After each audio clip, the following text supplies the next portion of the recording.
Hello children, आज हम पढ़ने जा रहे हैं संस्कृत का चतुर्थ पाठ का नाम है बिलासा। बिलासा एक मछुआरे की लड़की थी। आज हम उसके हिम्मत और साहस के बारे में पढ़ेंगे। रतनपुरस्य जनपदान्तर्गते शताधिकवर्षपूर्वं लगरा इति ग्रामात् स्वपत्न्या सह जीवकोपार्जनार्थं परशुनाम्नः कैवतर्यः निर्गतः। तौ अर्पानद्याः तटे अतिष्ठताम्। अर्पायाः तटे एकः लघुग्रामः आसीत्।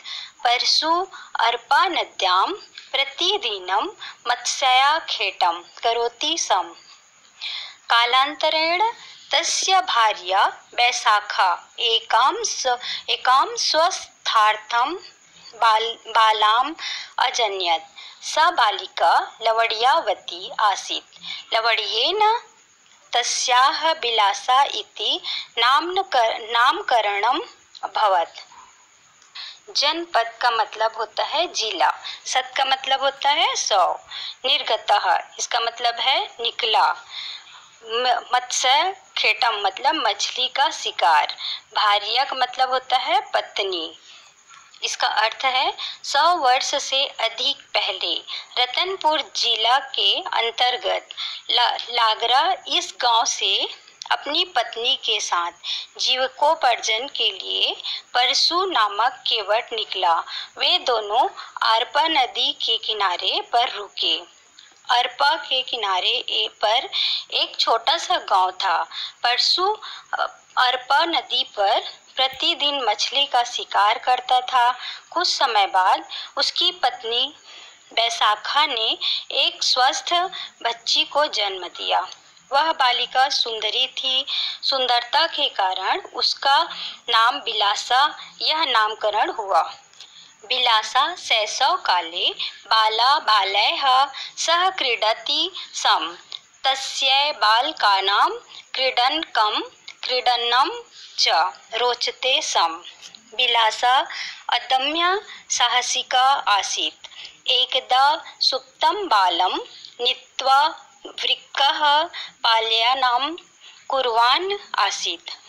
तदा बिलासा वृक्कं दण्डेन दण्डयित्वा बालिकं मुक्तं कृत्वा मातरं समर्पयत्। बालकैः सह बिलासा मल्लकौशलं शिक्षते स्म। तं साहसं दृष्ट्वा जनैः तस्याः दलाय ग्राम रक्षणस्य दायित्वं प्रदत्तम्। शैशव काले का मतलब होता है बचपन में। क्रीडनकम मतलब खिलौना। नीत्वा मतलब लेकर। वृक्कः मतलब भेड़िया। तड़यित्वा मतलब मारकर। मल्ल कौशलम मतलब युद्ध कौशल। इसका अर्थ है बचपन में बिलासा लड़की लड़कों के साथ खेलती थी। उसे लड़कों का खिलौना और खेल अच्छा लगता था। बिलासा अदम्य साहस वाली थी। एक बार सोते हुए बालक को लेकर भेड़िया भाग रहा था। तभी बिलासा भेड़िया को डंडे से बालक को छुड़ा करके माँ को सौंप दी। लड़कों के साथ बिलासा युद्ध कौशल सीख रही थी। उसके साहस को देखकर लोग उसके दल को गांव की सुरक्षा की जिम्मेदारी दे दी। यदा वर्षा काले अर्पा नद्यं जलप्लावनं जातं तदा बिलासा नौकाया जनना सन्त्रयति स्म। एवमेव सा नौकाचालने अपि पारंगता जाता। सा लोकनृत्यगीतयोः अपि सिद्धा आसीत्। ग्रामस्य सर्वेषु कार्यक्रमेषु सा अग्रसरासीत्। जलप्लावा वनम का मतलब है बाढ़। नौकाया मतलब नौका से। अग्रसरा मतलब आगे। परंगता मतलब कुशल। इसका अर्थ है जब वर्षा काल में अरपा नदी में बाढ़ हुई तब बिलासा नौका से लोगों को पार लगाती थी। ऐसे ही वह नौका चलाने में भी कुशल हो गई। वह लोक नृत्य और संगीत में भी निपुण थी। गांव के सभी कार्यक्रमों में वह अग्रसर थी। कालांतरे विलासायाः विवाह बंसी नाम्ना युवकेन सह अभवत्। विलासा प्रतिदिनं 4 तेन्दु इति वन्यफलानि संग्रहणार्थं गच्छति स्म। तथा च बंसी महिश्चराय वनं प्रति अगच्छत्। यदा सायंकाले विलासा पत्या साकं गृहं प्रति न्यायवर्तयति स्म तदा सहसा अखेटाय भ्रमतः राज्ञः कल्याणसायस्योपरि एकः व्याघ्रः आक्रमणं कृतवान्। तं विलोक्य विलासा व्याघ्रं कुन्तेन प्रहार्य राज्ञः प्राण अरक्षत्। अनाय कल्याणसायः विलासाय प्रभावितो भूत्वा अपरं दिवसम् अर्पानद्यां द्वयोः तटयोः जागीर विलासाय दत्तवान्। तथा च राजा रतनपुरं प्रत्यागतः। अनन्तरं तां खड्गेन अलंकृत्य महिला सेनापति इति पदे नियोजनात्। कालांतरे मतलब बाद में, वन्य फलानी मतलब जंगली फलों को, संग्रहार्थम मतलब लेने के लिए, महिष मतलब भैंस, कुंतेन मतलब कुल्हाड़ी से, अखेटाय मतलब शिकार के लिए, अनियोजनियत मतलब नियुक्त कर दिया गया, अखंडगत मतलब तलवार को।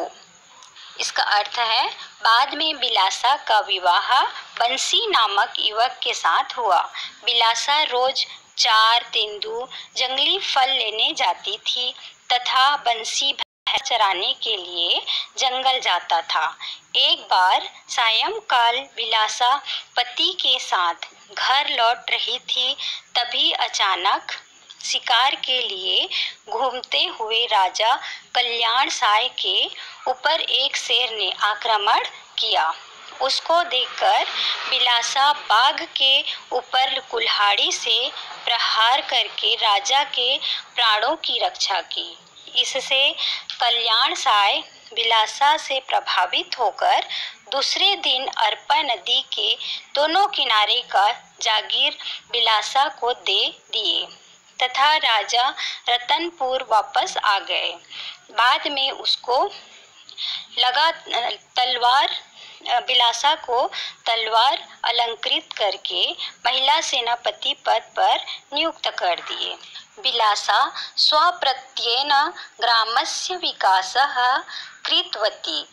तस्याः वर्तमानं प्रभावं दृष्ट्वा प्रतिवेशिनः राज्यानि तस्याः क्षेत्रे आक्रमणं कृतवन्तः। तैः सह बिलासा साहसेन युद्धम् अकरोत्। सा राज्यरक्षा कुर्वती वीरगतिं प्राप्तवती। राजा कल्याण सायः मत्स्य खेटकानां निवास स्थलं बिलासायाः समर्थनां बिलासापुरम् इति नाम्नः प्रथितं। वर्तमाने इदं बिलासपुरं छत्तीसगढ़स्य न्यायधानी अस्ति। कृतवती का मतलब है कि, वर्धमानम मतलब बढ़ते हुए, प्रतिवेशिनः मतलब पड़ोसी, न्यायधानी मतलब हाई कोर्ट, मत्स्य खेट कानम मछुआरों के, कुर्वती मतलब करती हुई। इसका अर्थ है बिलासा अपने प्रयत्न से गांव का विकास की उसके बढ़ते हुए प्रभाव को देखकर पड़ोसी राज्य उसके क्षेत्र में आक्रमण किए। उनके साथ बिलासा साहस से युद्ध की वह राज्य की रक्षा करती हुई वीरगति को प्राप्त हुई।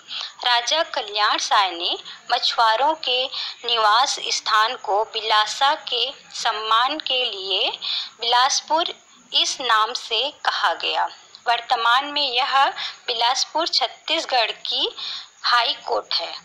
बिलासा स्वकार्येण न केवलं स्वसमाजे अपितु समस्त छत्तीसगढ़ प्रान्ते सम्मानितः अस्ति। सम्प्रति छत्तीसगढ़ सर्वकारेण मत्स्यपालन क्षेत्रं प्रोत्साहनार्थं तया नाम्ना बिलासा बाई केवटिन इति पुरस्कारः प्रतिवर्षः दीयते। अपि च तया नाम्ना बिलासपुरे बिलासा तालः बिलासा कन्या स्नातकोत्तर महाविद्यालयः बिलासा चतुष्पथः प्रभृतयः गौरवान्विताः सन्ति। एवमेव छत्तीसगढ़स्य पूज्या बिलासा साहस धैर्य कर्मनिष्ठा क्षेत्रे आदर्शभूता अस्ति।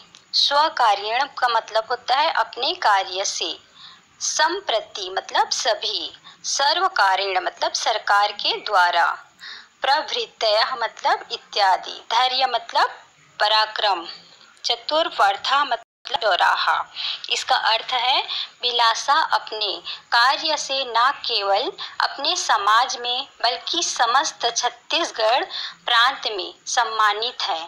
अभी छत्तीसगढ़ सरकार के द्वारा मत्स्य पालन के क्षेत्र में प्रोत्साहन के लिए उसके नाम से बिलासा बाई केवटिन पुरस्कार प्रति वर्ष दिया जाता है और उसके नाम से बिलासपुर में बिलासा ताल, बिलासा कन्या स्नातकोत्तर महाविद्यालय, बिलासा चौराहा इत्यादि गौरवान्वित है। ऐसे ही छत्तीसगढ़ राज्य की पूजनीय बिलासा साहस पराक्रम कर्मनिष्ठा का आदर्शभूत है।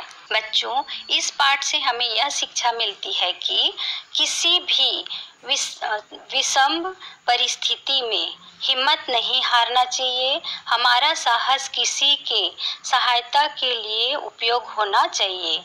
साहसी व्यक्ति का देहांत तो हो जाता है, लेकिन उसके अच्छे कार्य इस दुनिया में दूसरों को सीख देते हैं और हमेशा के लिए अमर हो जाते हैं। जिस प्रकार बिलासा साहसी और हिम्मती थी, उसने राजा का प्राण बचाए, जिससे वह उन्नति के शिखर पर पहुंची और उसके देहांत के बाद राजा ने बिलासा के नाम की अनेकों परामर्श का कार्य किया, जिससे उसे लोग युगों युगों तक भूल नहीं पाएंगे। धन्यवाद।